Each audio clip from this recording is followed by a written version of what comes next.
हे दंतमंजन आहे, गोदंत मंजन.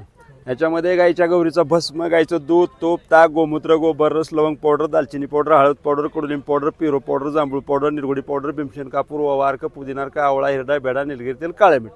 ह्यानं काय होतं, दात दुखत नाही, दात हलत नाही, तोंडाची वास येत नाही, पित्त होत नाही. हे गिळता पण येतं. लहान मुलांनी गिळलं, आपण गिळलं तर आपली जी लाळ आहे ती सकाळी आपल्या पोटामध्ये आम्ल असतं आणि लाळेमध्ये क्षार असतात. स्वतःसाठी औषधं, दुसऱ्यासाठी विष आहे. हे एवढंच मंजन आहे की हे गिळू शकता. यातले कंटेनर ते सगळे खायचे कंटेनर, त्यामुळे हे दंत मंजन एवढं लाभदारी आहे.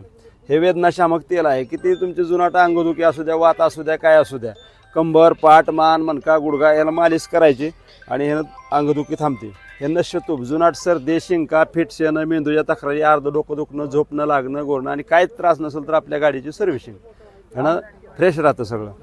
हे केस तेल, केसातील कोंडा, डोक्याची खाज, केस गळणं, केसाची वाढ ह्यासाठी हे केस तेल एक नंबर आहे.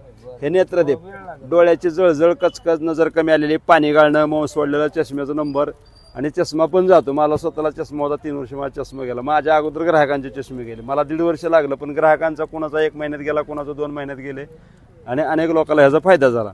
आणि ह्याचं विशेष म्हणजे तुम्हाला त्रास नसताना सुद्धा तुम्ही वापरू शकता, की त्रास होऊ नये, झाल्यावर तर आहेच औषध, पण होऊ नये म्हणून पण वापरू शकता. हे कर्ण औषध, कानाच्या सगळ्या तक्रारी, कान दुखणं, कान फुटणं, कानातनं आवाज येणं, सुन्न आवाज येणं, ऐकू कमी येणं, त्यासाठी हे कर्ण औषध. हे शतधृत मलम आहे त्वचेच्या सगळ्या आजारासाठी. अंगाची खास, सुरमा, नायटा, गचकरण, डाग कुठले आणि काहीच नसेल चेहऱ्यावर तर चेहऱ्यासाठी एकदम हे एक नंबर आहे. परत हे साबण आहे आंघोळीचा, हा बी त्वचेच्या आजारासाठी. अंगाची खास, सुरमा, नायटा, गचकरण, घामाची वास, ह्यानं आंघोळ केली. ह्या साबणाचं एवढंच मत, सायन्स जर समजलं तर साबण कधी वापरायचा बंद करत नाही.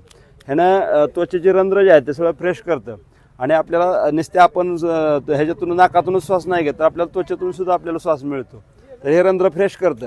ह्याला फेस होत नाही, वास येत नाही कुठला, पण त्वचा एकदम हे करतं. आणि हे गोमूत्र अर्क आहे.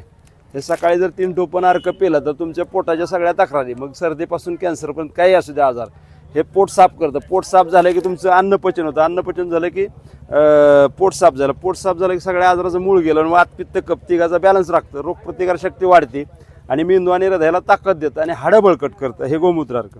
हे गोमूत्र घनवटी, हे घनवटीचा पण फायदा सेम ह्याचा असाच आहे. आणि हे पंचगव्य फेस पॅक, हे फेस पॅक आहे. चेहऱ्यावरचं डाग, वांग, मुरूम, सुरमा त्यासाठी फेस पॅक आहे. हे धूप आहे. धूप आपण घरात लावली तर वातावरण शुद्धी, पॉझिटिव्ह एनर्जी, निगेटिव्ह विचार घरात थांबत नाहीत, असे हे धूप आहे. धन्यवाद. रामकृष्ण.